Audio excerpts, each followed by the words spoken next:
When I was first set this question, or rather the question which I'm using for this by Wayne Borean, I thought that's both a wonderful question and a absolute nightmare, because what do I pick? Because it's an Alex special. What does Alex think we haven't covered that we really need to cover because of current events? And this is a tough one. This is really a tough one. Because how do I narrow it down? And then I had a bit of a brainwave. You see, this year I've been invited to do something for the second time, which is one of the biggest honours I've received in my career. I've been invited to go and give a talk at the Lawton Maritime Naval History Series at King's College London, which is an open access evening event where anyone can come along to, and you have, I would consider it some of the luckiest historians in the world, but some would say it's some of the best. I'd say luckiest, it's more likely, who get to talk about their research and what they are doing. And this is going to be my second time getting to do this, getting to give a lecture on this stuff. And I wanted to work out what would I do for this presentation. What would I do, especially when I looked at the likely date, and the likely date I've got is, well, let's put it this way. It's very close to the 11th of November. So it's very close to Remembrance Day. So I wanted to think about these things clearly. And the piece of research which I have been mulling for the longest time and have been working on for the longest time, and someone here will know about this far more than anyone else, because they've heard me talk about it more or not, is procurement for peace. You see, I would say that procurement, when it comes to defence, is fundamentally broken. Not just terms in research, in terms of funding, but also, most importantly, in terms of how we're thinking about what we're procuring. We think purely about war fighting. It's almost always the case, comes up with, well, do we need to fight this war with this?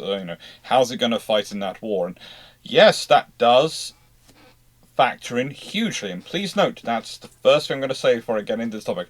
I'm not saying you procure stuff which ain't going to help in war. Never saying that.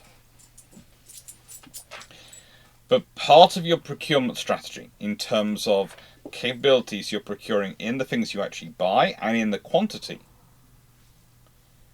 has to consider conflict management and deterrence. Because the trouble is, we start using these things like defense procurement by matrix, etc. They're great. They're all about military capability. They're all about stuff you can do quantitative analysis of. The icky qualitative stuff, the stuff which is subjective judgment calls, the stuff which is gut feelings, the stuff which is all that human bit of the relationship, that's difficult and often gets overlooked. So these videos, when this video comes out, it will actually be in the first draft. There'll be a live, which will take place in August, which will be the second draft, because that live will take place after I've recorded these videos. And the final draft will be when I get to give the presentation, which will hopefully be Thursday the 13th of November, 2025. Hopefully it'll be that. But until the final series is published and date is published, we won't know exactly when it's going to be. And for me, I hope to see many of you there. I will, as the moment they put a link available, I'll make sure there's a link below this video where people can go and book tickets, and there's always an online version as well, published by King's, as well as an in-presence version. You're able to come present. There's usually a dinner, a meal in a pizzeria afterwards and those sort of things, and it's always nice to go and see people, meet people, talk to them and discuss it. That's one of the things I love about it, the fact that I get to talk to people from all around the country who turn up to these things. So thank you everyone, and I will be dragging as many of the shipshape crew as I can along there, because, you know, if no one has any questions when they ask for any questions at the end, I can guarantee between that group they will stick their hand up with questions. So that I can guarantee if no one has any questions, they will not let me suffer in silence. They will ask questions. One always has to be sure there are some questions. I won't need to give them questions either. They'll think of their own. So it's not planted questions. It's more planting questioners that will definitely ask questions. So there's no silence when they go with the any questions bit. The bit you always worry about when you're doing these public lectures. Is there going to be no questions? And that being said, what are we talking about? Well, there's a difference between a warfighting asset and a conflict management asset, and platforms that can do both. There is. And the thing is, having assets that can do a conflict management asset is not necessarily something which is going to be something which is not a warfighting asset. But it's not necessarily a pure warfighting asset. If I was going to use this example here, I'd say this sloop here. There's a sloop. Sloops were assets which, in 1920s and 30s, were fairly common in the Royal Navy, and they were equivalents in other navies. And they would be rolled as yachts. If they need an Admiralty yacht, they'd be rolled as mine layers, minesweepers, gunboats, ASW assets, all those things. The thing is, they could be adapted quite quickly and easily between those roles. They were small ships that could be adapted between those roles. So in their yacht form, one of them which is in their yacht form might not be much use as a warfighting asset, but you can quickly convert it and bolt on the guns, and suddenly it becomes a warfighting asset. It's an asset you have which is flexible. And those are often used as conflict management assets. They are the lowest level of conflict management asset. They carry enough firepower that they remind people you have a lot more firepower, hence the Town class cruiser, which is a platform that can do both. But they also carry enough space for you to do diplomatic things and for you to be able to affect disaster relief, and they are wary enough that when they show up, people know they're a warship, but they're also small enough, cheap enough, you can produce them in large numbers. Pure warfighting asset, I would say here's the Type 23. That's what they were built as. Not what they've been used as. Trust me, they have done a sterling service filling in for other jobs. But the trouble is they were built as a warfighting asset. And more importantly, they were built as a numbers warfighting asset. So everything was bare bones. These were the light ASW frigate to provide numbers to the Royal Navy. Without them, the Royal Navy for the last 40 years would have been in absolute agony. But with them, they're just about able to get through. Replacing them is going to be the tough thing to ask. In fact, in many ways, the Type 26 is a replacement for the Type 22 in that role. And whilst it's taking on the ASW role from the Type 23, that's because the Type 22 is already gone. And in many ways, the Type 31 is more congruent with the Type 23. We'll get into that as we go on, but this is one of the troubles you have. And yes, I'm using British examples. Please note, when I give this lecture, I'm going to be giving it in Britain, so it makes sense.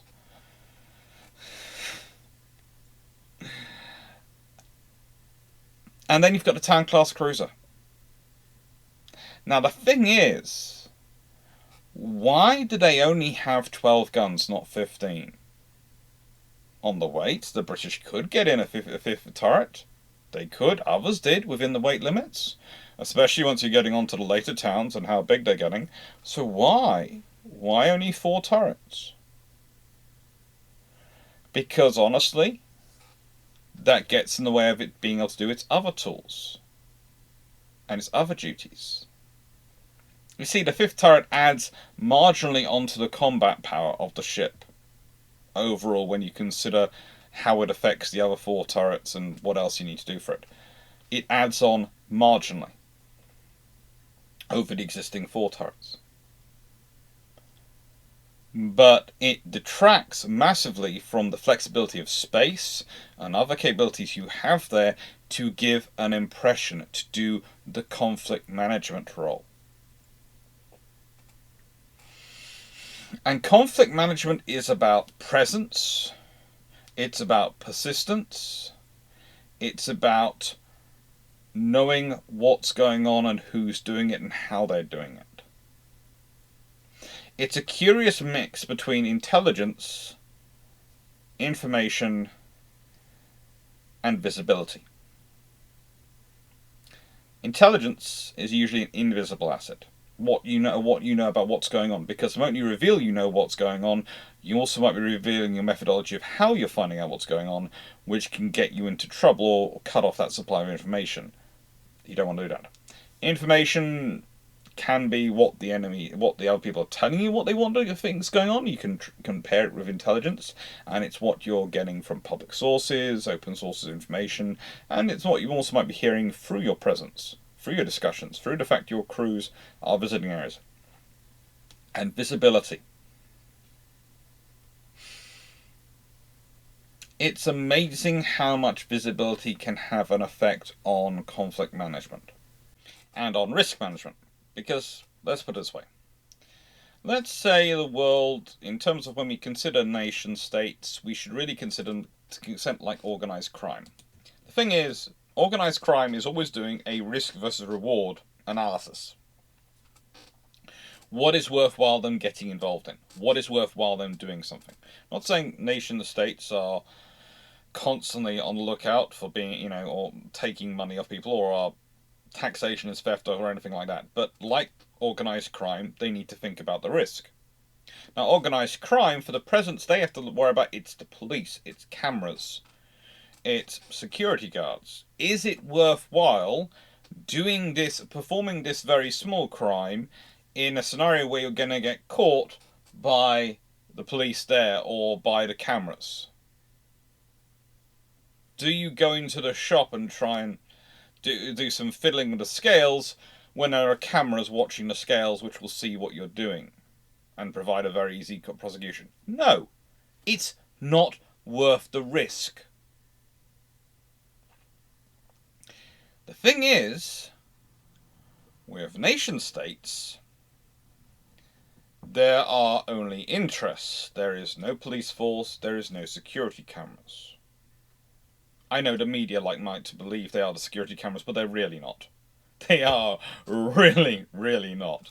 They usually are the people who are chasing the ambulance after the incident's happened, going, "Look at this!" Not actually telling you what's probably going to happen or happening quietly before it actually happens. The thing is, therefore, the policing becomes kind of anarchic. Instead of it being a world police, which no one would fund or no one would want at this present time, and I don't see really grounds of happening in the future, nation states have to police each other. They have to protect their own interests by protecting each other's interests to ensure a collective people play by the rules.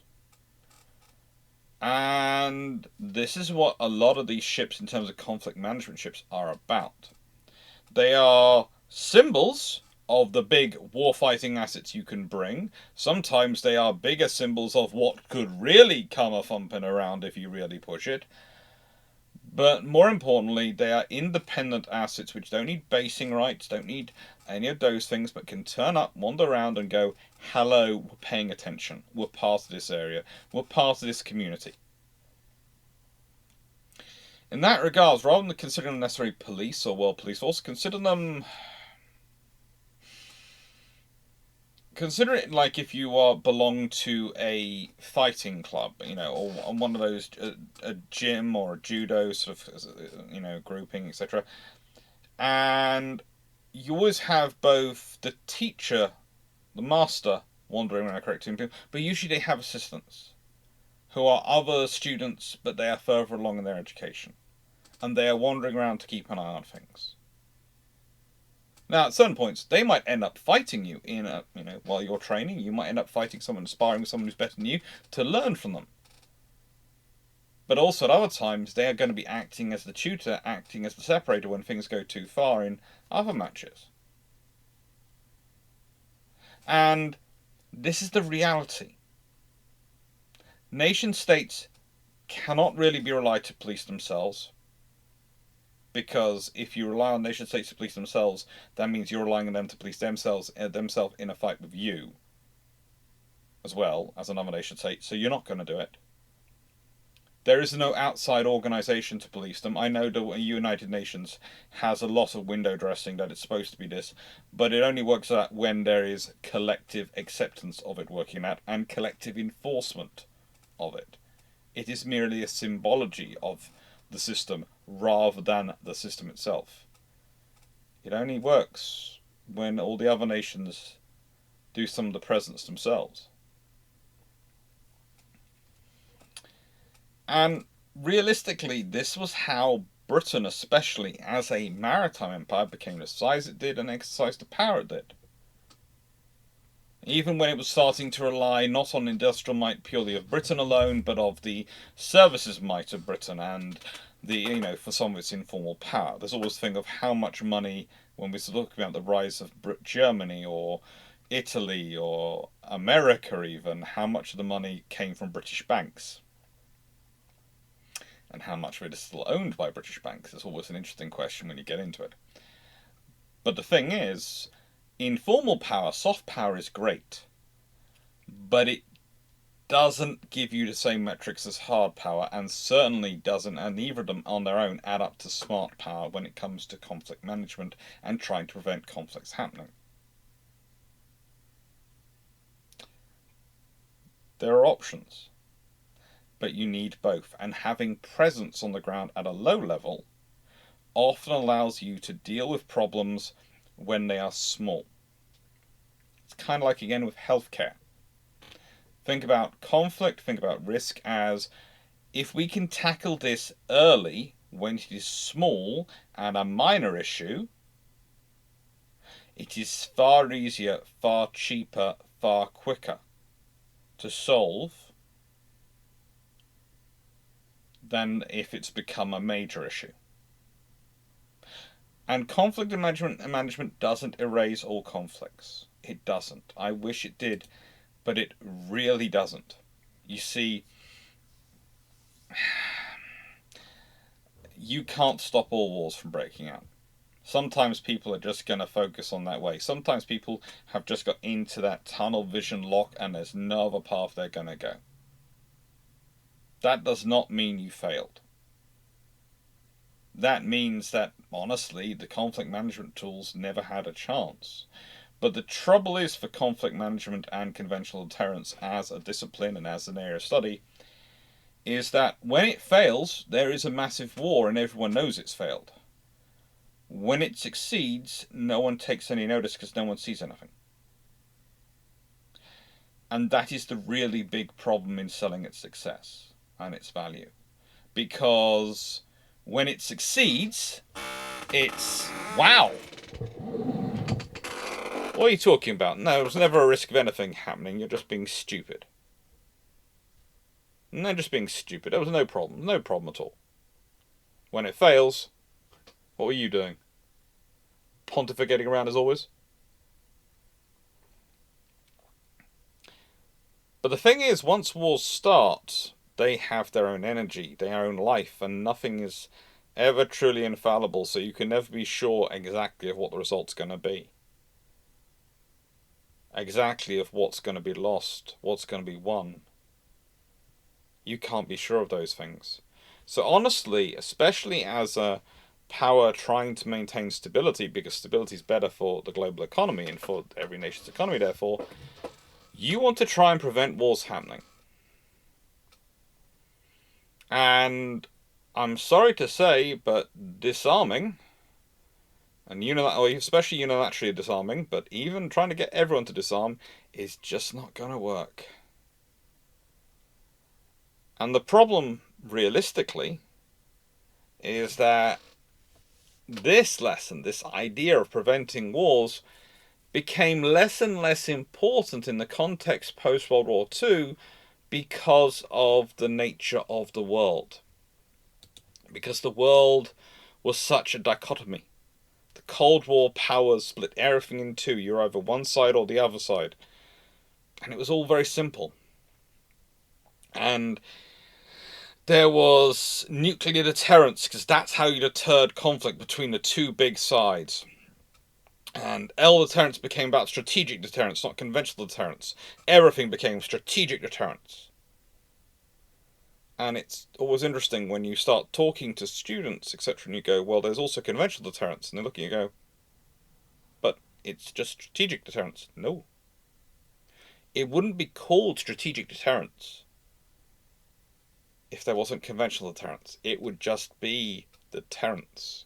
And overall, when we start thinking about deterrence of conflict and national security and how to prevent wars, we tend to think in terms of deterrence in terms of a smooth maneuver between the two. Of at what level are you using a strategic deterrent to protect you? At what level are you using conventional deterrent to protect you? At what point are you using known unknowns? At what point are you using unknown unknowns to try and protect you? And by the way, unknown unknowns really don't help when it comes to deterrence. Deterrence always has to be about what is visible and what is visibly invisible. Okay? What do I mean by visibly invisible? Submarines. Assets like that, which can go around the world and can be anywhere but might be nowhere. We don't know. That is a visible invisibility. You know, both sides know that they are possessed. They don't know exactly where they are.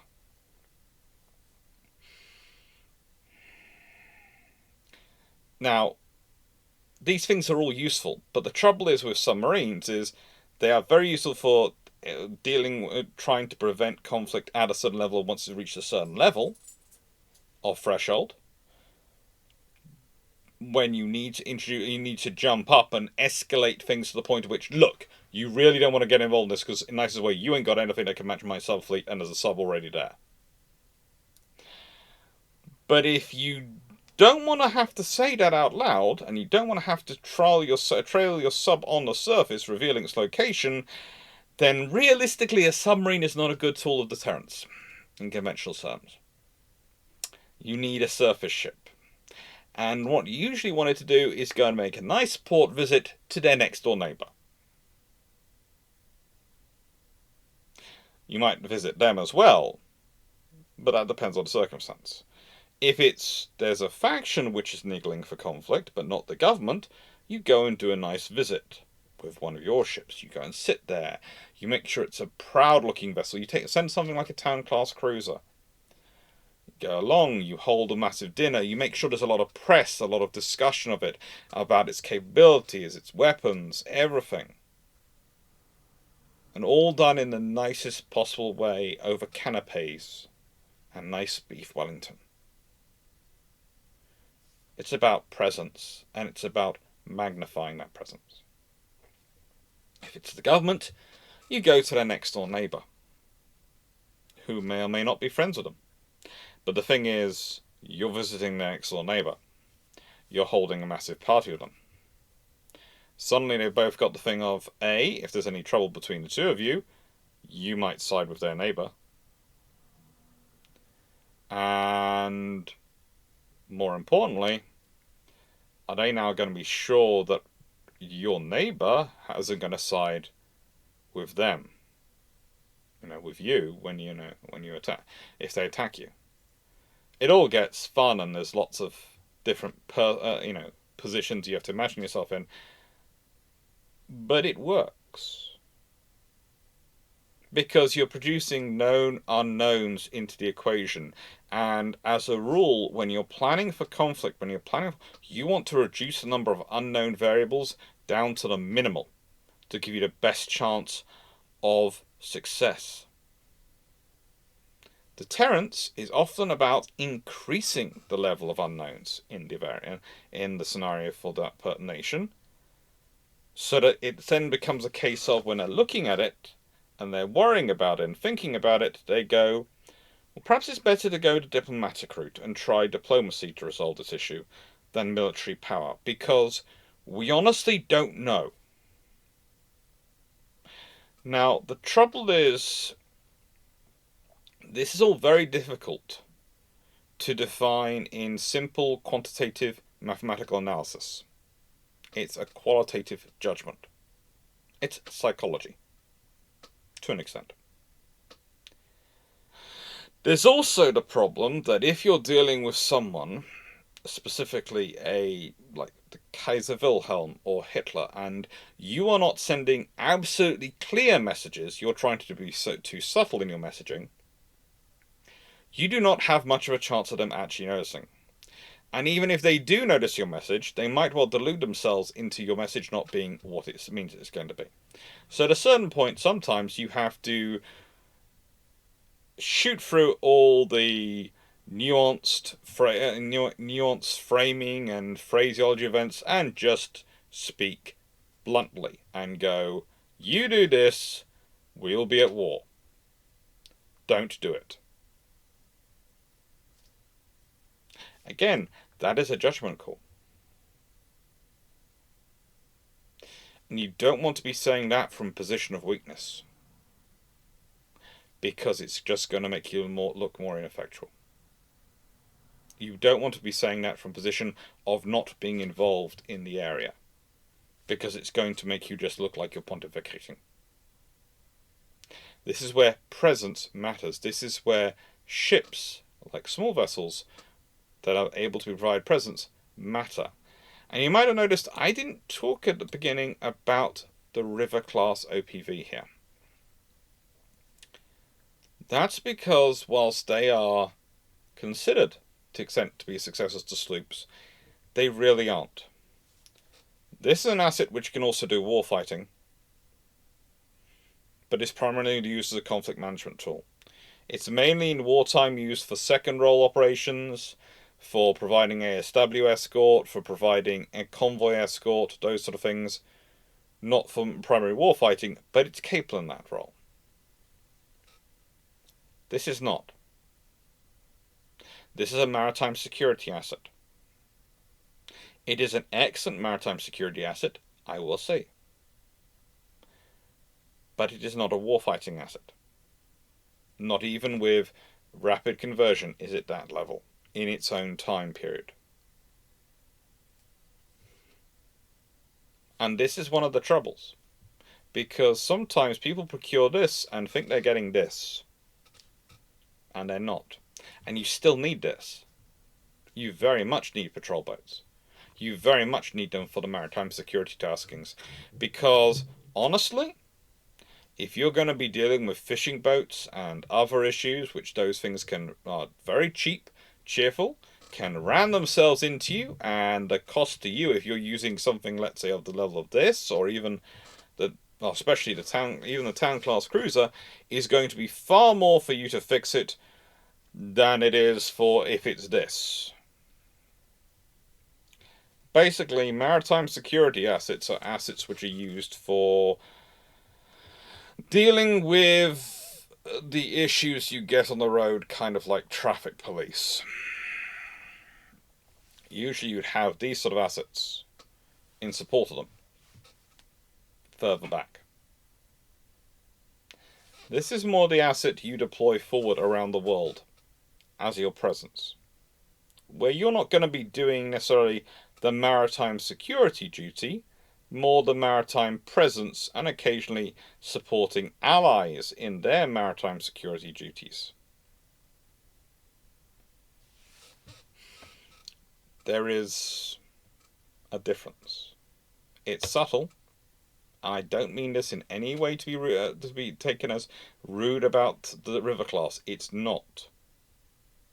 It's just saying what they are and what they are not. And that is one of the other problems you get into when we start talking about these things, because it's very easy in modern discourse to take when you say something is not something else as criticism of it. Because increasingly things have to be sold as being all things to all people, and they can't be. And there is nothing wrong with that. That doesn't make them useless. That doesn't make them stupid. It just means they physically can't be all things to all people. And you can't claim they are. Now, why has this all happened? Why did the Cold War push this through, and why has it become the standard case? And this is where we get into the real problem with procuring for peace, because it's not been something traditionally spoken about realistically by Mahan and Corbett and all the other theorists. You know, I've got some of them here. Corbett, Mahan, James Cable. There's always the other really good theorist of his period, Teddy Roosevelt. They're all good. But you see, the thing is, once you start talking about procurement for peace and presence, you're talking about numbers of hulls. You're talking about how many ships do we build? What ships do we build? Not how do we use them. How many do we build? And that's always realistically been left up to the theorists of steel. People like Admiral Sir Reginald Henderson. Really nice guy, really good naval officer, and third Sea Lord for the Royal Navy from 1933 till when he dies in 1939. And he truly does understand what his mission is, what he's supposed to be preserving. In contrast to others who have built up the Royal Navy in previous periods, he does focus on the small ships. He does want to bring them into service. He does want to build up a fairly large number of them. And the thing is, this is about conflict management. This is about deterring conflict. This is about managing the risk of conflict, because should you have war break out in one area, you don't want to have it breaking out simultaneously in another area, because you lack the presence to keep it under control. The presence to remind everyone just exactly why they don't want to fight you. Because you're everywhere. You're involved in everything.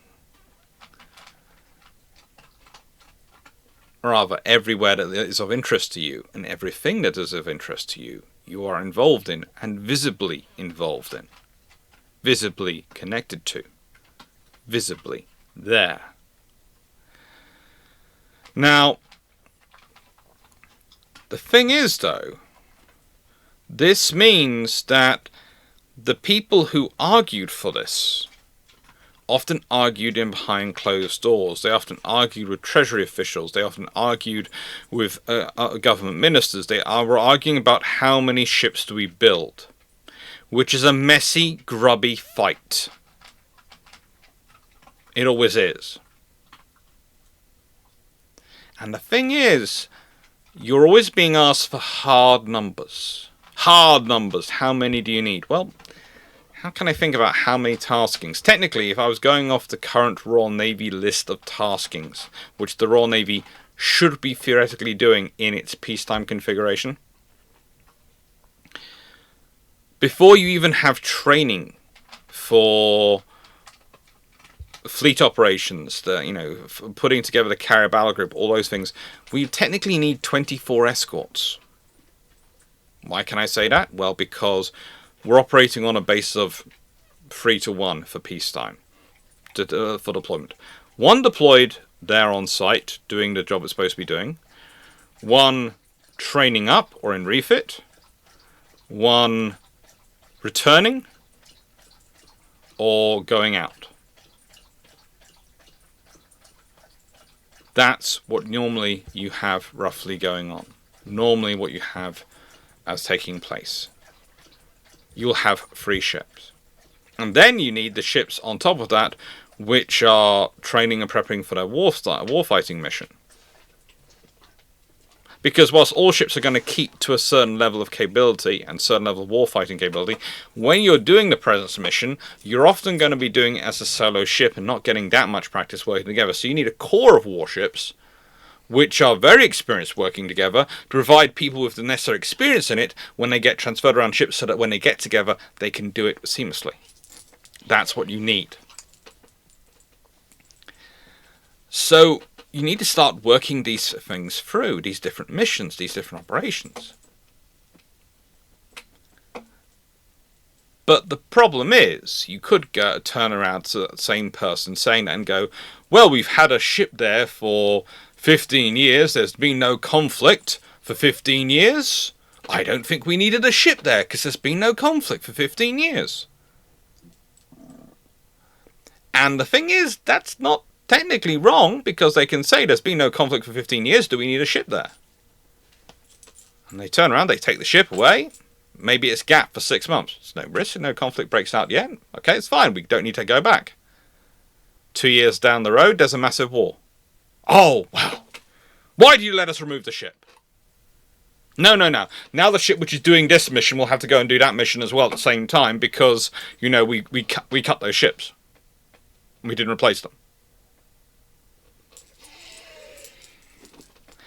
And this is what you see happening over and over again, because the procurement is more and more about, and has been since the end of World War II, since especially in the Cold War, more focused on warfighting ability and not taking into account conflict management, procuring for peace. And that, realistically, is a problem. It's a problem which is not going to go away anytime soon. Now, I'm not saying that this entire mission set has been completely forgotten. If you look at some of the ships we've designed recently, they have been included spaces which are specifically designed for helping out with the presence mission, for specifically designed to give us a capability to do diplomacy, to do the soft power, the smart power work that goes with warships and goes with having a navy. And they're useful. They are really useful. But the fact is, as good as you make the individual ships, they're still just individual ships. They can only be in one place at a time, and as many as you have. And this is something which needs to be learned. We can give a ship as many hats as we want, it's still not a TARDIS. We can give an officer as many roles as we wish them to be, they can still only be in one place at a time, physically present on one mission at a time. All the rest is just decoration.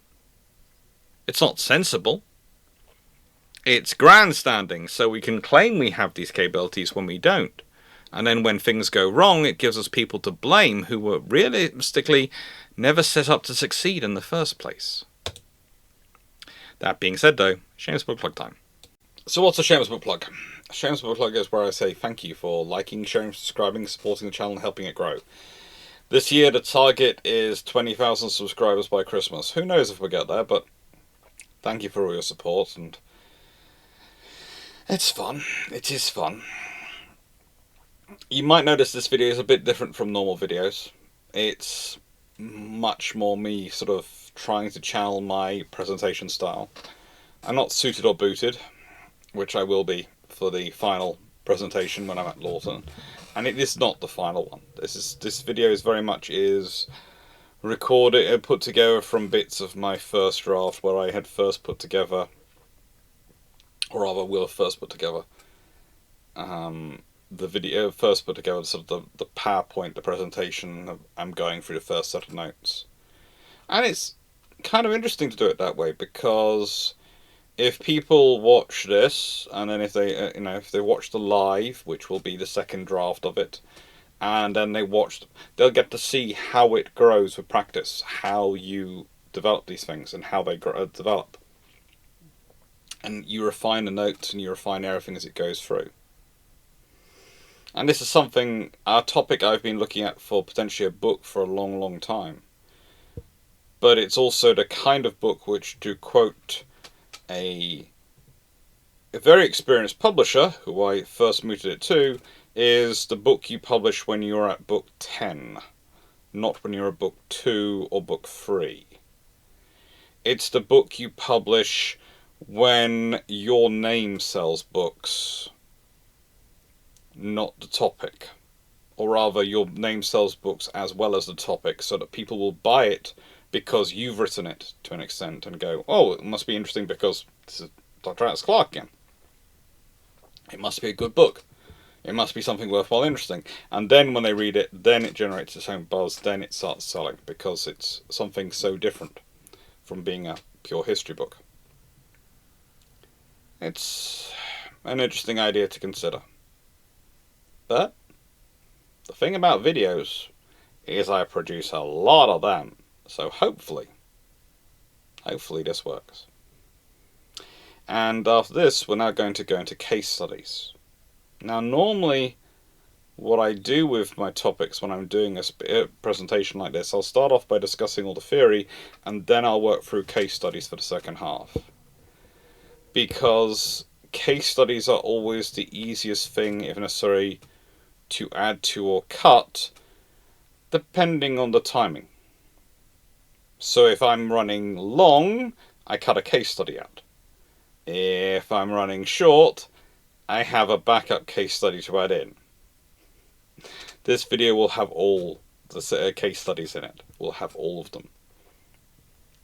But the actual presentation might not. Because again, it'll depend on timing. And this video has already taken half an hour. And normally the topics take, I'm given roughly an hour. So we'll see. We'll see. Now, why do I have the town class here? Well, from 1910, the Royal Navy realizes very quickly they've got a problem coming up.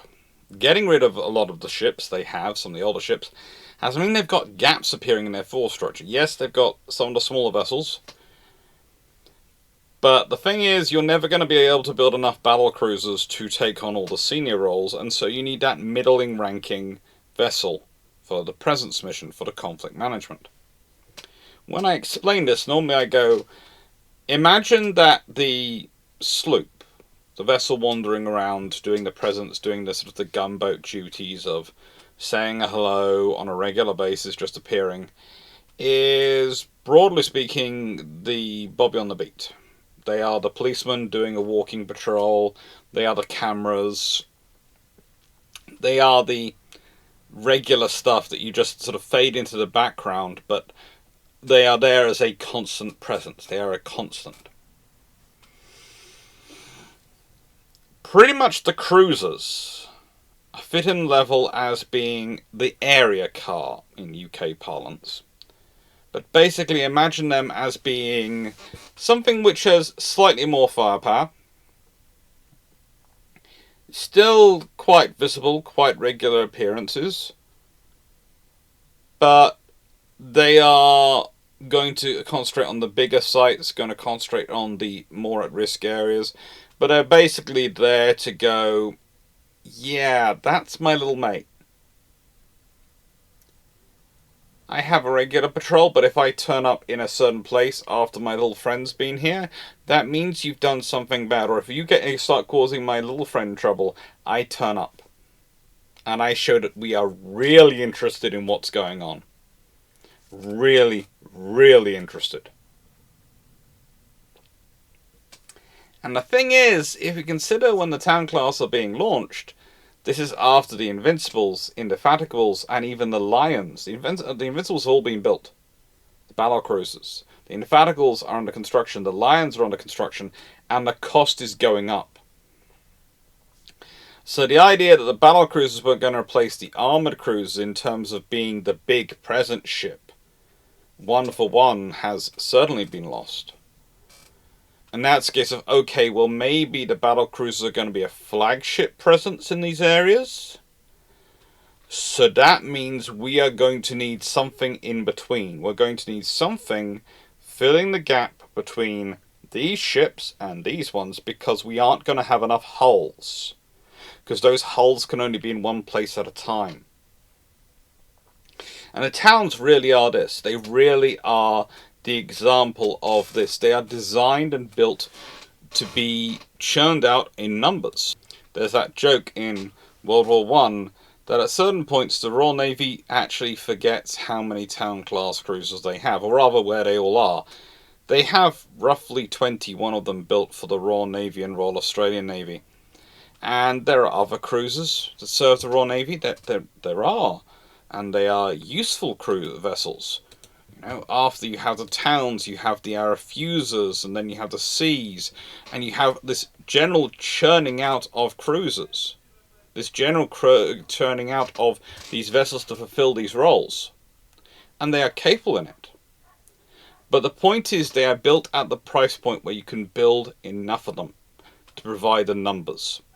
They are good enough for warfighting. No one's going to argue that a town-class cruiser in 1910 to and even up to 1918, it's not a threat you're going to have to think about if you're going into a fight. It's something you're going to have to certainly consider the capabilities of. But what it is also at the price point that they can build them in large numbers. And realistically, you do have a two-tier navy. We often talk about navies in terms of a high-low mix. You have a small amount of high-level assets, high capability assets, and a large number of low capability assets.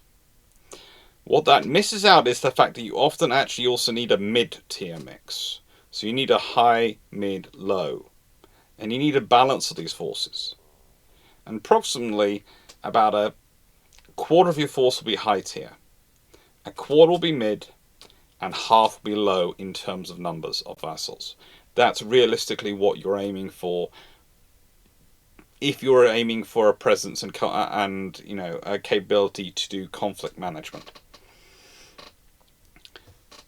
We don't want to talk about that yet in the context of the modern Royal Navy or modern navies, but in terms of if we start looking at the Royal Navy in World War I era, in World War II era, that's roughly where they fit. Roughly a quarter of their force is high-level warfighting assets. A quarter of them are middle of the row, general purpose, will wander around, do lots of things, capable of doing the warfighting in even the frontline duties in certain circumstances, but also capable, are cheap enough that you can build them in enough numbers. They can spread out and support the force. And then a huge amount of the force is this low-level force that might be orientated purely to warfighting, might be purely orientated to conflict management in terms of how they're rolled, but can be moved between the two fairly easy and fairly flexibly. You'd probably find in this period and in right up until World War II, realistically, you'd find destroyers in that lower tier. And destroyers usually are warfighting assets. They are warfighting assets. And that's what they're oriented around. They're built around their torpedoes. They're built around their ability to kill the enemy. They provide the mass for warfighting. Well, with the town-class cruisers, they are about the fact that the Royal Navy's gone, okay, we need the middle. We need it. We need the presence. We need to be able to reach out and influence events. And as such, we build this lovely little cruiser. And they are a lovely little cruiser. The town-class are wonderful ships. They are roughly 5,000 tons, 4,800 to 5,500 tons, depending on the type. They have a top speed of 25 knots, which for the time is perfectly fine. They have a cruising range of roughly 4 to nearly 6,000 nautical miles at 10 knots, depending again on their type. And they're quite well armed. They are quite well equipped. They are not a massive crew. 300 to 500 crew, They are everything at the price point of the time, which makes sense. Time which makes sense. And it's something you're going to notice as we're going through here. There are certain price points which keep coming up again and again and again. 2,500 tons, 5,000 tons, 10,000 tons, and orbit around those areas.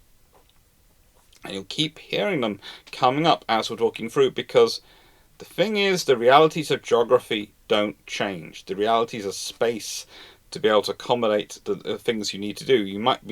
Individual pieces of equipment might get smaller because you have better technology, so you can make them smaller. But you might want to add in more pieces of equipment because the world's got more complicated. So that takes up more space overall. These price points stay fairly constant throughout naval history. Now, unsurprisingly, this roughly 4,000-ton frigate was rather useful for the President's mission. It wasn't designed for it. It really wasn't. If anyone can say tin can, it's anyone who served on a Perry class. They were probably the most bare bones vessel ever put to sea by the US Navy in the Cold War. Everything was to the lowest price point. Everything. But they have space. They have quite a surprising amount of technology for that price. And they gave their crews a lot of flexibility. And they had a nice weapon mix. But most importantly, they had space. And numbers. The US Navy produced 55 of them. A total of 71 of the class are actually built.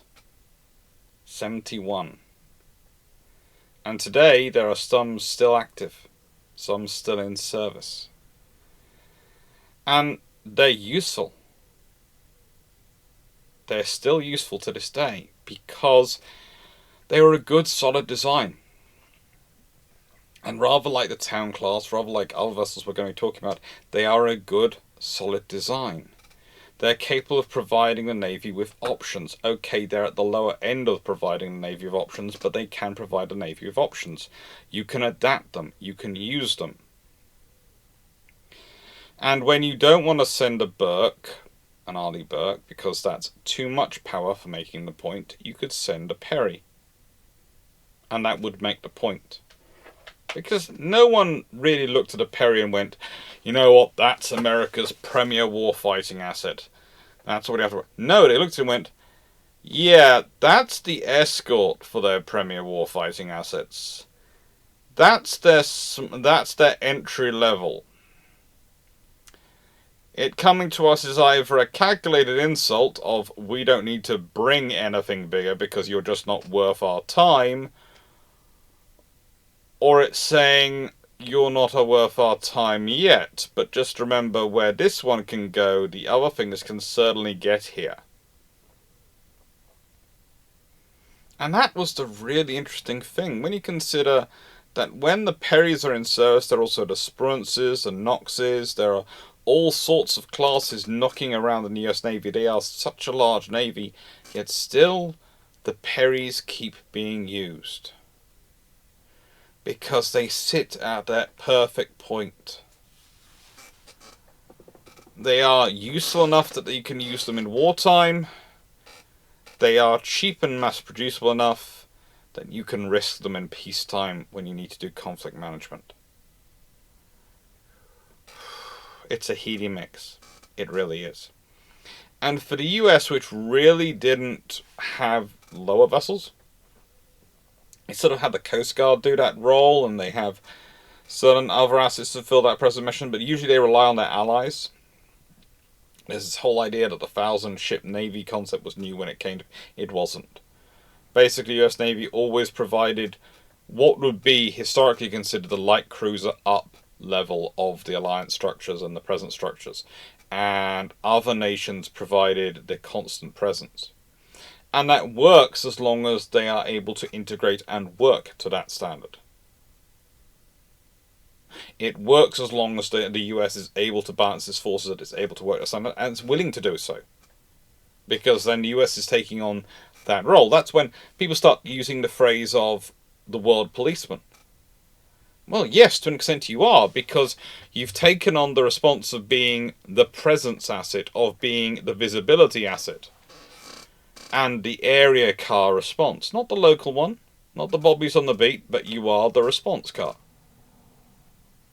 You turn up and go, okay, we're now paying attention.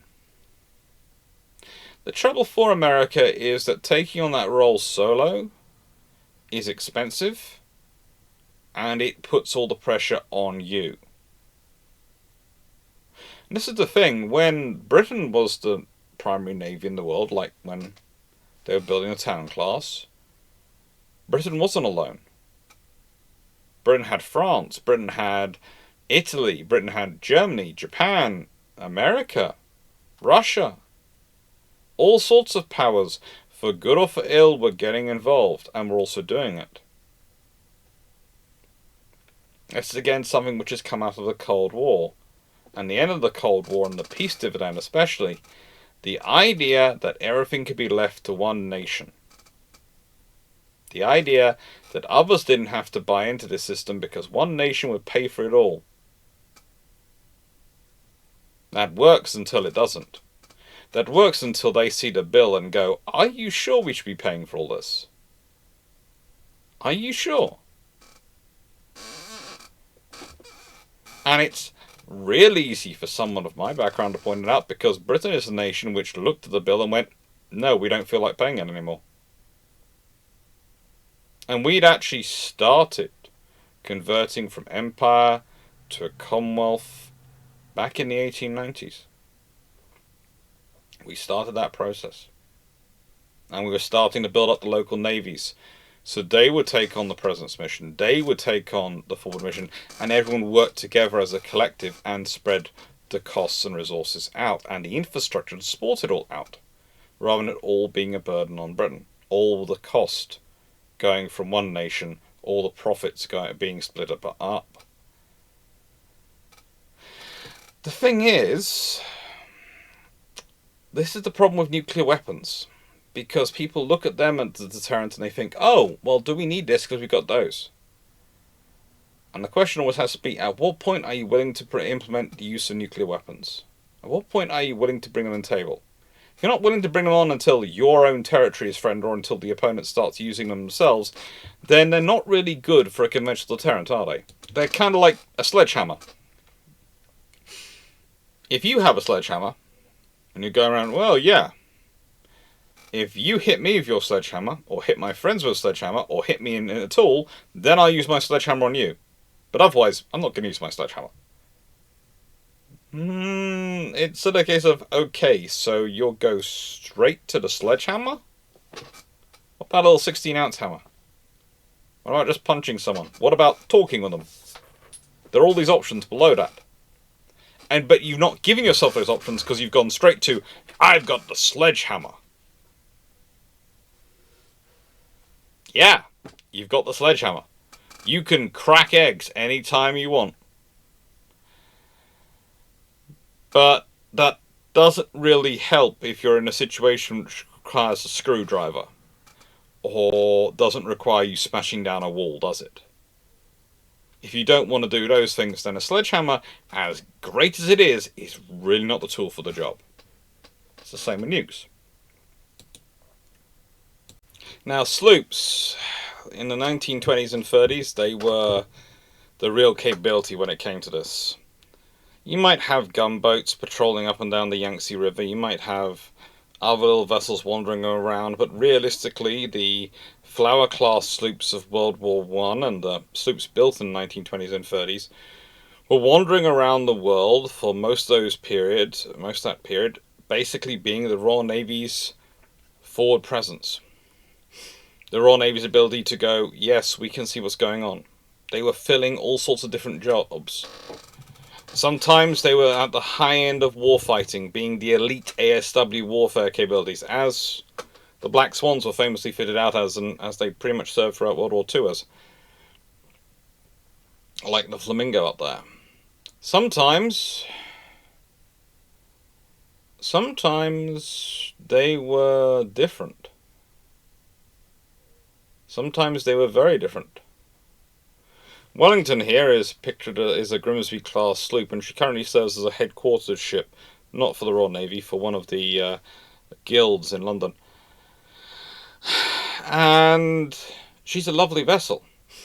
But realistically, in her current painted form, she looks more like they did when they were doing yacht work than she does like when she was doing warfighting roles. And that was the thing. The class were designed to have the space that they could be used for entertaining, that an admiral could turn up in their yacht. And the whole thing was, look at how powerful we are.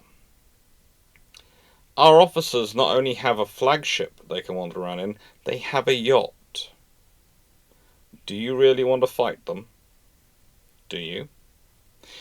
It was also a sensible thing at the time because, let's be honest, you didn't want to take your flagship upriver, you didn't want to take it into certain ports, and you didn't have helicopters. So you had ships for it. Some of the roles do transcribe from the 1920s forwards. Some of them, no, they were just there because we didn't have helicopters. It fits, but it's history. But the interesting thing with that is that Admiral's helicopter is still an incredibly useful asset. It really is. It's one of the things, again, you start looking through modern Navy structures and they go, we're trying to save money, we're going to delete these things. And then you find them going, well, hang on, now we need to move our Admiral from here to here. Instead of having a small helicopter sitting around ready to go, we have to do this job. We have to go and take off one of our primary warfighting assets, or ASW helicopters, and move the Admiral. And there's all sorts of, we've got to decide which ones we're going to make a gap in our systems, or we've got to do that and manage it. And you just watch them when they're in exercises or when they're talking about it. And the Falklands War was a good example of this.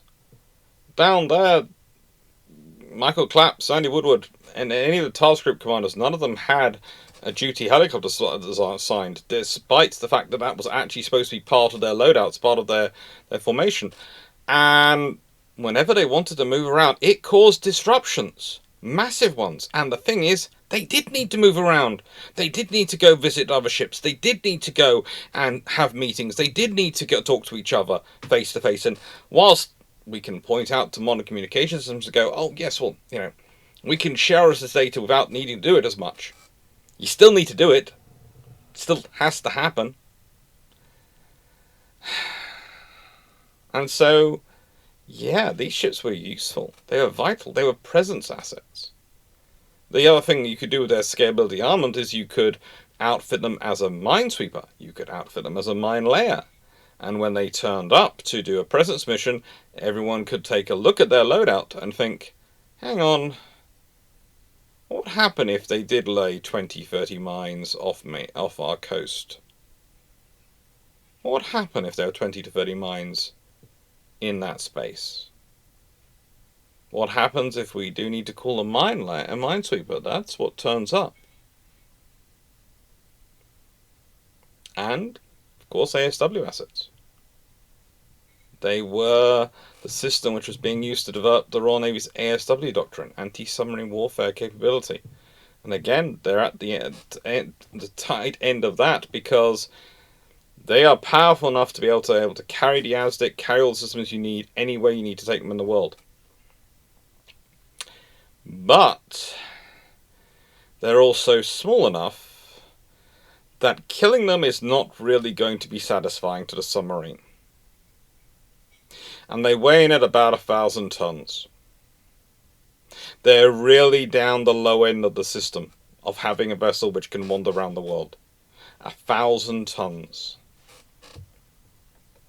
To be precise, 1,250 to 1,350 tons, depending on whether they are original or the modified design of Black Swan. And previous classes have been roughly around there as well. It's where the Royal Navy gets their definition of what the minimum size they're looking for the Flower class for. They do all the testing on the Black Swan, on the various sloops leading up to the Black Swans, and they work out, this is the equipment we need to carry for anti-submarine warfare, this is the capability we need to have, okay, we need to look for a hull that can take and operate this equipment, provide this level of stability, because we've tested it out with the various designs of sloop, so we know what we're looking for. It's one of their ways they're preparing for World War II and upcoming conflict. What's really interesting is when you consider, compared to the modern River class OPVs, well, their original batch 1s were 1,700 tons, their batch 2s are 2,000 tons. In other words, those ships weigh in between, well, if we compare batch 1s to the original, they are 450 tons more. If we compare batch 2s to the modified, they're 650 tons more. And yes, they do different things. Again, I would point out, the River class are a maritime security asset, which was one of the mission functions these did, but they did other functions as well. And the reasons you've got this differential, the reasons you've got this change in sort of size and density and crew size especially, because the River class, well, their crews complement can be between 28 to 30 batch 1s, the batch 2s up to 50. The Black Swan sloops had a crew of between 180 and 192. There's a huge amount of systems on these ships, on the modern ships, replacing the crew, allowing you to operate with fewer personnel and put them in harm's way. But the problem overall is, yes, it gives you that option, but it does push up your weights. It pushes up your displacements for doing what is really a facet of the role which these vessels used to do. And in return, whereas these would turn up with some 4-inch guns and some pom-poms and whatever they were flexibly equipped with at that point, they couldn't take torpedoes. They couldn't be designed to exceed 20 knots. If you look at some of the case studies, they certainly exceeded 20 knots. We'll leave that to one side. Could be built as many as you wanted under the treaty system. The British government didn't exercise that enough. It was a constant war with the Treasury to try and get more of them built. And some of the reasons used to get some of them were interesting, but realistically the Royal Navy never got enough. They could have been churning out a dozen to 2 dozen sloops every year from 1930 onwards and never worried about the treaty system because they were a permitted development in the treaty system. But it was always a case of, well, you can have these or you can have your destroyers. They're the same size ships, so they must do the same thing. And the Royal Navy went, well, we can crash build these ships. We can't crash build destroyers. Because destroyers have to operate their torpedoes and do the warfighting. So they built the destroyers instead, which were limited in how many you could build. That's the fun of the treaties. But again, comparing it to modern river class, these ships were very adaptable in terms of the gradients of conflict they could engage in. That doesn't say the river class are bad. It means the river class are maritime security assets and very good in that role. But realistically, this is another gap in the British forces, in the modern British forces. And a lot of modern navies. If we try and look round for the major navies in having the 2,000 to 2,500 ton, probably in modern technological terms where they'd end up, vessel, which is as adaptable as these sloops were, and is as flexible and can do as a flexible range of missions, you'd be at a real dearth of finding examples of them. You really would be. Which then leads us back in time. Now, so far, this is all focused on the rather larger powers, and people are probably going, well, Alex, what are you talking about? How is this relevant to modern Royal Navy, the modern French Navy, these modern medium powers, or global powers, or modern regional powers? How does it affect them? Well, you see, building for presence, building for peace, does come up a lot more often than that, especially for smaller powers. One's on the high enough to matter, not so high that they get to always decide everything. Unless they're already present, they don't get a voice at a table thing. And when they are at that level, when they do have the issues that they need to have a voice at the table, because otherwise they don't count, then they need something that shows up which gives them that voice at the table without putting them in a scenario where they're going to be at threat. And quite by accident, because trust me, the US Congress has never done anything on purpose when it's come to naval procurement in its entire history. The only organisation which can singly muck things up more than the Congress is the British Parliament, but usually the Royal Navy has managed to get round them thanks to the way the Royal Navy's funding system works. For the US Navy, that has never been the case thanks to the way its funding system works. The 6 frigates, the 6 heavy frigates such as the old Iron Tires here, USS Constitution, were actually a really cool idea. They were powerful enough to be symbols of power, small enough you could build and run them in peacetime, and for any major powers, they weren't really going to be a threat because, well, they have actual ships of the line.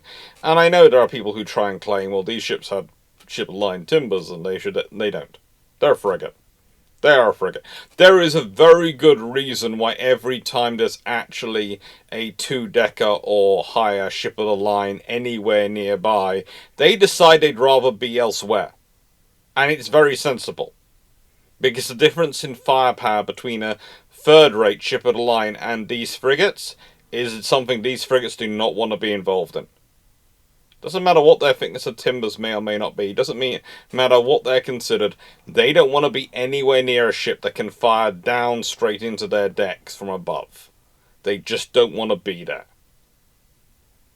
There is no scenario where a frigate ranks in next to a third rate and goes, yeah, I'm going to boss you around. Just doesn't happen. But this does have status. This is more important than any other frigate there.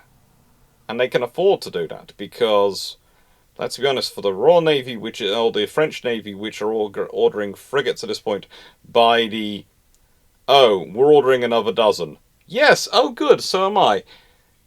If you're just building 6 or so, you can afford to make them a really high quality frigates. Really capable. So that your frigates, they might only be frigates, but they're going to be more powerful individually than pretty much any other frigate out there because you can afford it. You can focus on it.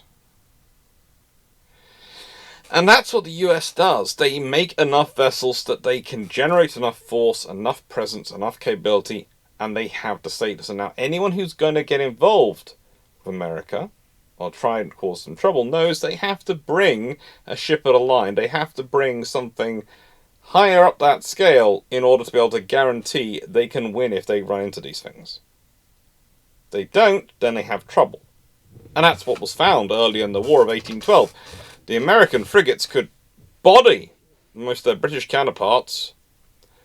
Most, please note I'm saying most, when they came up against the British frigate, which was very much a war-experienced, war-hardened unit that had been doing a lot of fighting already against the French, etc., and Spanish.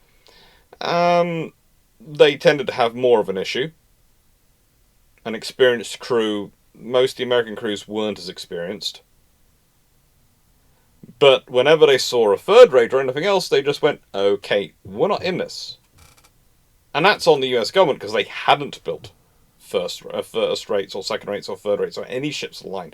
They'd kept toying with ideas of building a second rate, building some third rates, building some first rates. They'd constantly been toying with the idea. They just hadn't done it.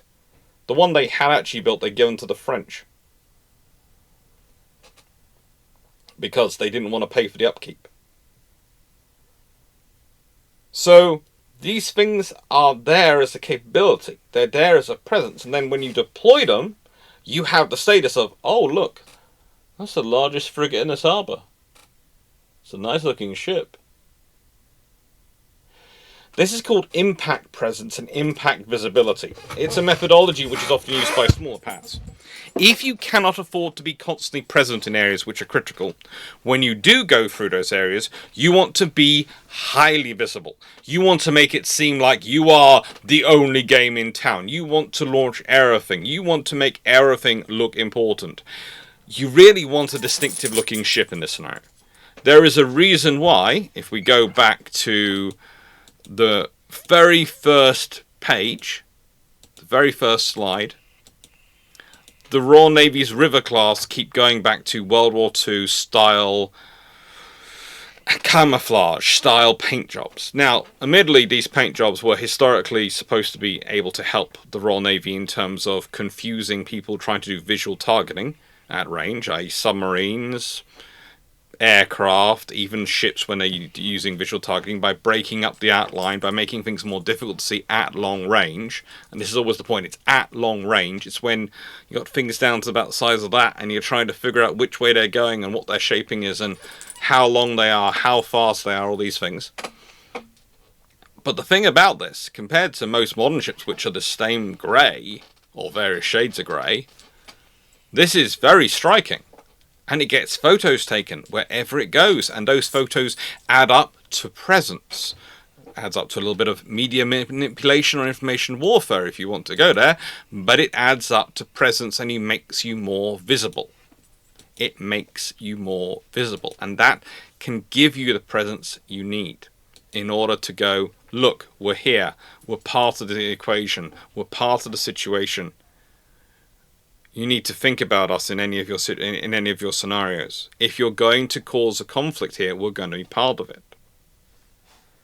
So for smaller powers, for larger powers, they want to be able to churn out a large number of presence assets. For smaller powers, they need to have enough vessels that they can have some of them going around and being highly visible presences when they're there. And it's getting the balance right between these things and these assets. And then we're on to case study 5. The Travel class destroyers. You knew they were coming somewhere. Literally. They're the first line in my book. Now these were the Royal Navy's cheat code in the 1930s. You see, the Royal Navy was looking at the situation going, do we have enough cruisers? Do we have enough of the middle ships turning up? We don't. We don't have enough sloops either. Okay, so we have a warfighting role where we need something with gun-based firepower to blast a hole through enemy destroyers and enemy flotillas so that our destroyers will get in range of enemy larger ships before they're launching their torpedoes. What can we do in this situation to fit this all? And they built what I tend to refer to as the back pocket cruisers of the Royal Navy. They were designed to look like a cruiser from a distance. They are built on cruiser layout form, but they are very much a destroyer. They have still carry torpedoes. They carry destroyer weaponry. But the thing is, they could pass for a cruiser. And so they did a lot of cruiser functions, and in this case you see this. You see HMS Ashanti doing her 1939 Durbar in Freetown, Sierra Leone, where she got a lot of presence from the Ashanti people, and basically was part of the process of rapprochement going on with them, to try and build better ties and build some better relations in the case of the forthcoming conflicts. It was an important part of the imperial policing and the presence mission and the conflict management mission, because the Asante themselves had not that long ago rebelled and caused issues in Sierra Leone. In fact, the leader of the Asante people at this point had been allowed to return home after years in exile after having led their rebellion. So this is a very delicate situation. Into that you send HMS Ashanti. Into that the Royal Navy sent a ship to build relationships, to try and help bind everyone together. And it worked. There was no problems with the Ashanti people during World War II. Not as far as Britain was concerned. From their perspective it might be different. But that was the point. The Royal Navy in this period is building ships to provide themselves with capability at every single level because they need it. They are always short of ships. Why? Because the treaties. And when I say that, I don't give that as a glib answer. The Royal Navy had built its entire system on being able to doing a constant level of production. Not a high level of production constantly, but a constant flow through of construction. And they built their replacement systems on doing that, in terms of their replacing of systems on being able to do that. So they could keep up a constant level of newer ships coming in, older ships going out, passing them through the system. The treaties had caused all sorts of building holidays, all sorts of pauses, which had disrupted all this. It disrupted shipyards, it had disrupted the capabilities, and as they are trying in the 1930s to build up again, because the 10-year rule ends in 1932, the treaties are finally left in 37, after no one else decides they want to join the Second London Naval Treaty. The British trying to bring all this together and still have a viable system are having to be innovative, are having to think through, hang on, what do we really need? What can we really do? And the tribals are a good solution to a lot of problems. They help with the cruiser gap. They help with the gunfire capability gap. They help with the presence gap. They help with all sorts of different missions. It's a very flexible asset for less than 2,500 tons, fully loaded. Roughly 1,900 tons in standard displacement. They're supposed to be 1,850 originally, because they're originally built to the destroyer leader requirements. But again, if you look in my book, you'll notice there are whole points in there of none of them really make it. They're all modified, just a tad. And that's even before they're even into service and get further modified. And then there's, of course, the fact that standard displacement includes a certain load of torpedoes and shells and all sorts of weaponry. And then there's the fact that when they actually go to sea, it seems to me that they tend to carry a bit more, judging by their engagement reports and what they're supposed to have fired. Life gets interesting when you start looking into the details. But the thing is, these ships were being built not just as part of a war-fighting strategy, but as part of a peace-maintaining strategy, a conflict management strategy. They combined both, because they're not mutually exclusive ideas. In fact, they're able to work together quite well if they are let to, and if there are enough numbers to properly implement it. And that is the problem, ultimately. It's a numbers game. Presence, visibility is always a numbers game. Now, we've got lots of little frigate projects going on, and when I say little, well, we've got 2 of these are about 7,000 tons. Yes, the Type 31, Type 32 light frigate is roughly 7,000 tons. The Constellation class, a bit over 7,000 tons. And then you have the frigate, the Defense Intervention, which is otherwise known as the Defense and Intervention frigate, rather purposely for the French, otherwise known as the General Purpose or light frigate, is 4,500 tons. Now, all these designs are in some ways built around the premise of providing extra capabilities to their forces. For the US Navy, believe it or not, that probably fits.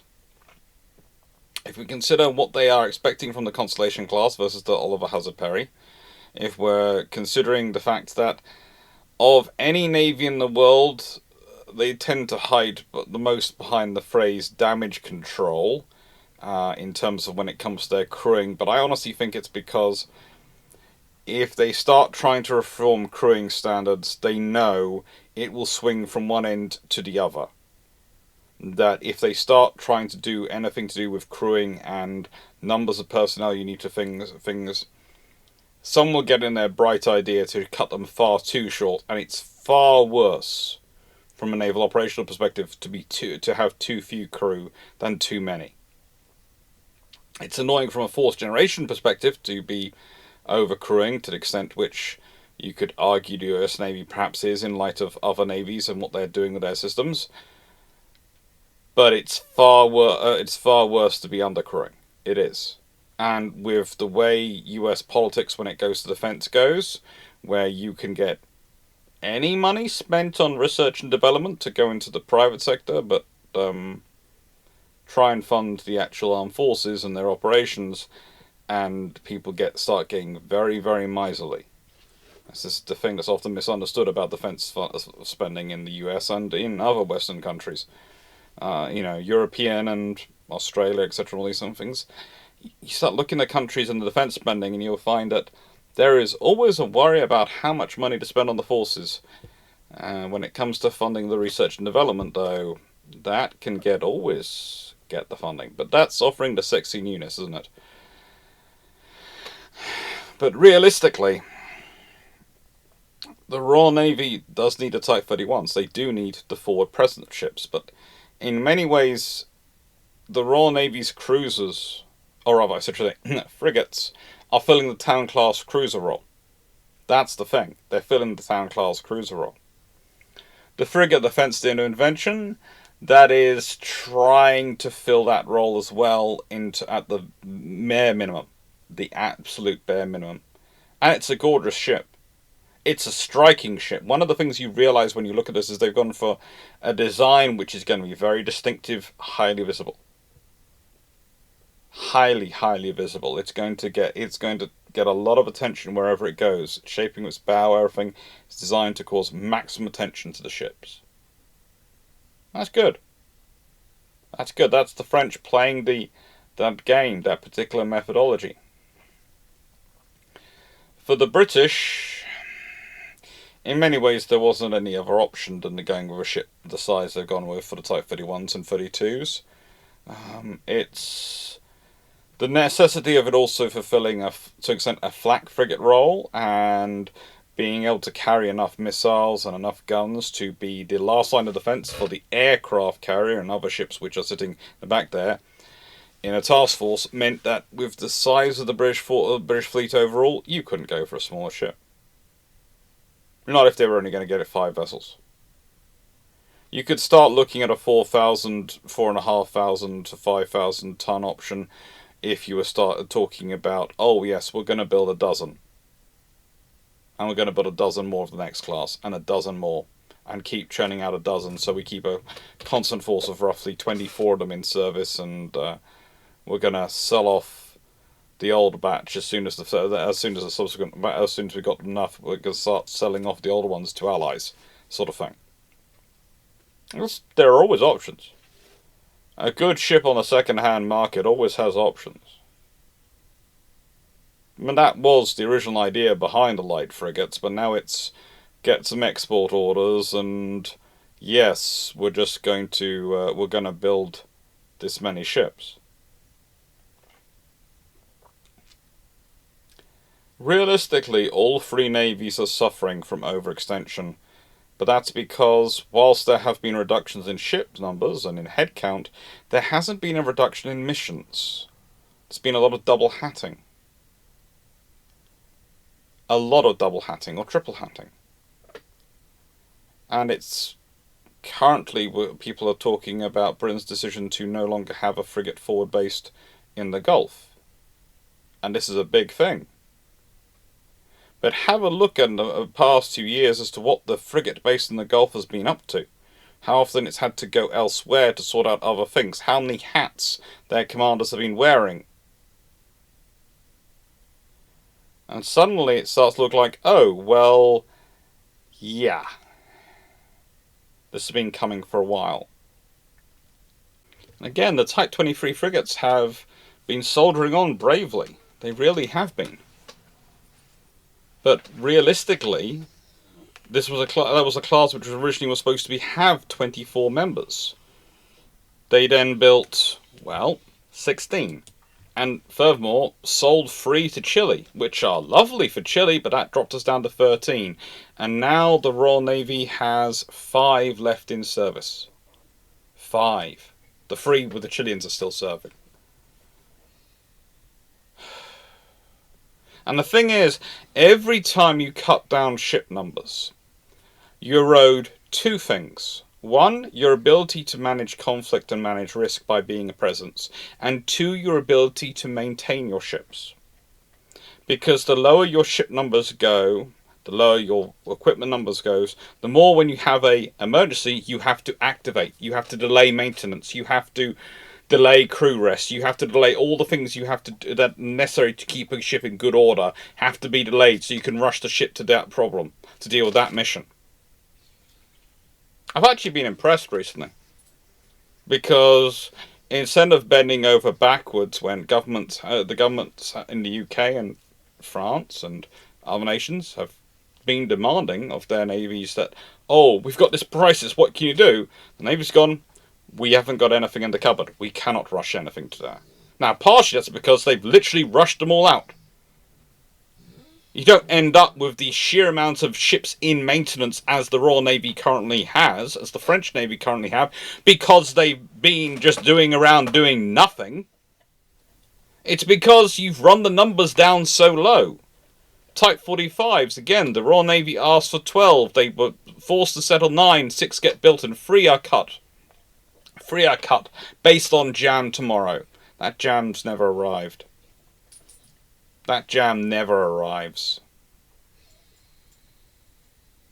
Think about this. If the Royal Navy had built 18 Type 23s and kept them in service and 9 Type 45s, even if the Royal Navy had cut the force down by the same proportion from that remaining 13, where they've cut it down to now currently 8, so if a third of them, let's say, had left service, the Royal Navy would be down from 27 escorts to 21. Where currently it's down to 14. 14. And the reason why the active ships are the way they are is because they're worn out. And when you have ships which are worn out and needing to go in maintenance, you can't do crew training, you can't do battle war fighting, and you cannot do conflict management. You can't do any of the things you need to do. And we're going to be paying for this. Trust me, these things are problems which you're going to be paying for, that are going to come up.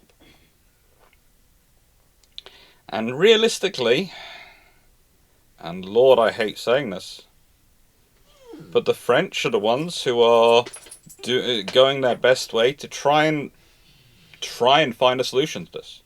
They've reverted to what is the bare minimum warship that we can produce that is viable as a warship, but is cheap enough and small, aka probably small enough, we can produce in numbers that its presence. And the thing is, the presence mission, the visibility mission, cannot be taken on by uncrewed assets. They will be an adjunct to it. They will be like helicopters have been for the last few years. They will allow it to expand its visibility, increase its capability. They will, trust me. But a robot ship turning up in a port is not enough to say hello. The crewed ship turning up with a couple of robot ship assistants, that is a scary force turning up. And if they're there to say hello, that's great. And the humans can host a party and show people around their wonderful ships, but no one's going to send a uncrewed asset into a foreign nation's port to do a diplomacy meet and greet. Because who's going to provide its security? What happens if something goes wrong? You need some people there on board it. No one with any sense anyway is going to do that. So with that all being said, well, I always finish videos with a question. And realistically, I think I'm going to finish it with a question again today, because I always do. But I want you to think about this. Because often when I put out a question which is, okay, well, let's design a fleet. What fleet you think your nation currently needs? It turns into a battle fleet, where everything's about the guns and being able to carry the most weapons and those are useful things, don't get me wrong. I'm not saying you don't need those ships. It's not a one or the other. You need some mass. You need some numbers around them. You need some sloops to your cruisers. You do. You need to have the flexibility of force that you get with that. And so with that being in mind, I'd love to see what people would think their fleet should be like. Is the USN right to be building the Constellation class? Or should they be building them and an adjunct? Because I think the Constellation class are actually quite good. I think they're quite a decent approach to the situation. I think the LCS was a very, very problematic one. I think with the Constellation class, they've gone pretty darn conservative in their approach. And I understand why, after the loss of the issues of the Constellation class. The issues of the LCS. But Constellations, I think, can be good. And I like the Type 31s, and I like the Type 26s. I like these frigates. I just don't think the Royal Navy's getting enough of them, and I don't see anything below them till you get to the river class, which we definitely don't have enough of if that's what they're going to be used for. And they probably need to have a slight upgrade on their armament if they're going to be used for that. And then you're going to need to increase their crew, which is going to increase other things. It's a never-ending cycle. So you have to think these things through. I would say, if I was doing this, I would start off by looking at the standing patrols and commitments that a nation sign up to. Usually there are Wikipedia pages of these things, which are fairly accurate and fairly well maintained, because the people who do them, who tend to update them, tend to be pretty... Well, like I'm a history geek, they are operational geeks. And I've met a fair number of them over the years, and they are wonderful when it comes to this stuff. And that will tell you what their standing commitments are. And then you can work out the rest quite easily. You can start figuring out, well, hang on, if we need ships for this role, and this role, and this role, and we need ships for these roles, and remember, it's free. Rule of 3. Now, theoretically, you can say rule of 4. That's a guaranteed capability at sea, and that's usually what we use for things like strategic nuclear deterrent. But there's also the reason we tend to use the rule of 3 is because once you scale up to 6, you're pretty much down to the rule of 3 anyway, and once you scale up above 6, you can have even more force generation benefits because, again, you can be far more predictable in your assets because you have some slack in the system usually. If you can have... if let's say you are building up a force which is going to be based around 2 carrier battle groups and you need 2 destroyers for each force, and you have a fleet of 9 destroyers to draw from, well, more often than not, you're going to have 4 destroyers available. Even though you only have 2 carriers, you'll have 4 destroyers available. So you'll always be able to, if you need to emergency generate a second group in emergency, you will have that spare pair of destroyers. In fact, quite often, you'll probably have 5 destroyers available. Why? Because you'll probably have about 2 in major refit, 2 in sort of major refit, and 2 to 3 in training at any one point. And you can sometimes go, look, this ship is literally a couple of weeks from finishing its time through the Flag Officer Sea Training, FOST. So it's probably pretty much ready to go, so we can take that. Or this ship, okay, it's all good, it's just come back from operations. Okay, we can fudge things a little bit because we've got that ship and that ship spare. It's the number which can give you this advantage. It's the cumulative number that can give you the advantage and the flexibility of force to be able to generate when you need it. Hope you find it interesting. Thank you for watching.